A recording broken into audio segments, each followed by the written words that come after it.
Stop rotting in your room. There is a specific kind of comfort that exists in the four walls of your bedroom. It's warm, it's predictable, and most importantly, it's safe. In here, the world can't touch you.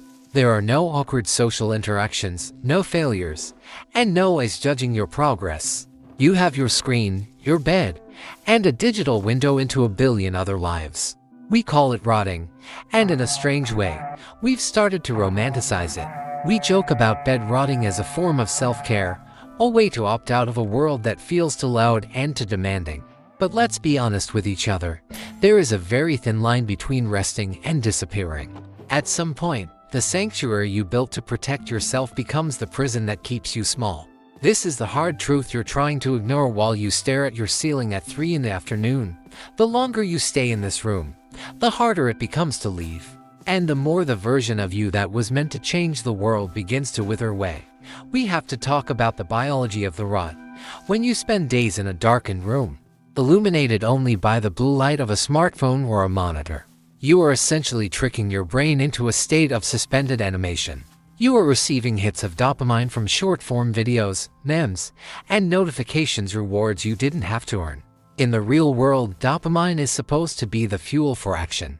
It's what drives us to hunt, to build, and to connect. But in your room, you've discovered a shortcut. You get the reward without the effort. This creates a terrifying feedback loop. Your brain thinks it's achieving things because it's being stimulated, but your body knows it's stagnant. This creates that heavy, crushing feeling in your chest, the guilt that follows you into sleep and greets you the moment you wake up. You aren't lazy. You are overstimulated and underengaged. You are a high-performance machine idling in a garage until the engine starts to rust. The room is a safe state where nothing ever changes. In a video game, you can stay in a safe zone forever, but you'll never level up. Life is an open-world RPG with no respawn points, and right now, you're staying in the starting area because you're afraid of the difficulty spike outside. You tell yourself, I'll go out when I feel motivated, or I'll start my project when I feel inspired. This is the greatest lie we tell ourselves. Motivation is not a prerequisite for action. It is a byproduct of it. If you wait until you feel ready to leave your room and start living, you will be waiting until the day you die. Inspiration is a guest that only visits those who are already working. The rot feeds on your indecision. Every hour you spend debating whether or not to change your life is an hour the rot wins. The only way to kill the rot is through movement, brutal and motivated, physical movement. There is also a profound fear of being seen. When you are in your room, you are the protagonist of your own private simulation. You can imagine yourself as a hero, a creator, or a success without ever having to prove it. The moment you step outside, you become a nobody in a sea of 7 billion people. You become vulnerable to the gaze of others. You might look awkward. You might fail. You might realize that you aren't as far ahead as you thought you were. Staying in your room is a way to protect your ego from the friction of reality. But friction is exactly what you need to grow. A diamond is just a piece of coal that handled stress exceptionally well. By avoiding the outside, you are avoiding the very pressure required to turn you into something valuable. You are choosing the comfort of being a perfect idea over the messy reality of being a flawed human. The physical world is not your enemy. We have become so disconnected from the tangible, the feeling of wind, the smell of rain, the actual weight of the sun on our skin, that we've forgotten we are biological creatures, not just digital consciousnesses.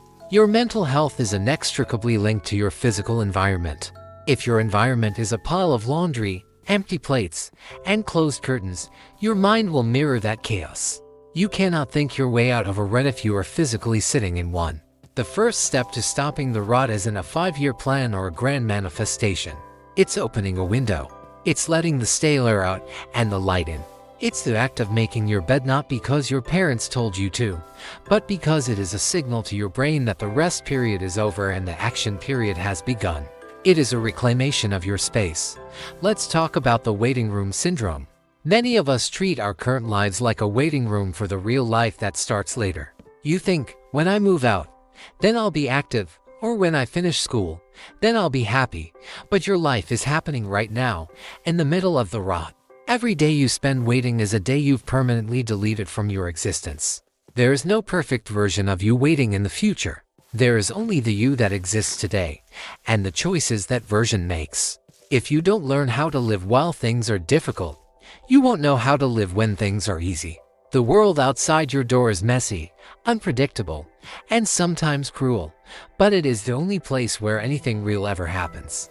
You cannot fall in love in your room. You cannot build a career in your room. You cannot find your tribe in your room. You can only watch other people do those things through a screen.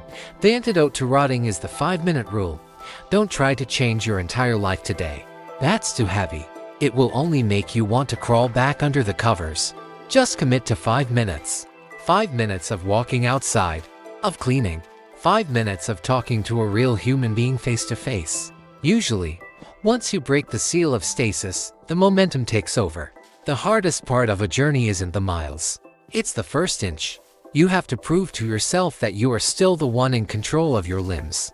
You have to remind your brain that you are a participant in reality, not just a spectator. Finally, understand that the door isn't locked from the outside.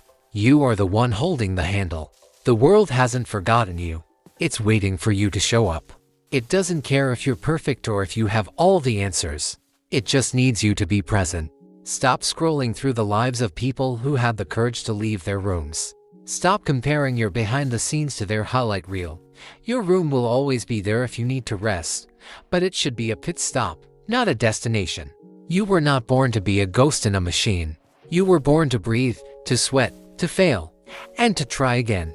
The rot ends the second you decide it does. Stand up. Open the door. Walk out. The world is terrifyingly large and beautiful, and it's time you started taking up your fair share of space in it. Your life is waiting for you. Stop keeping it waiting.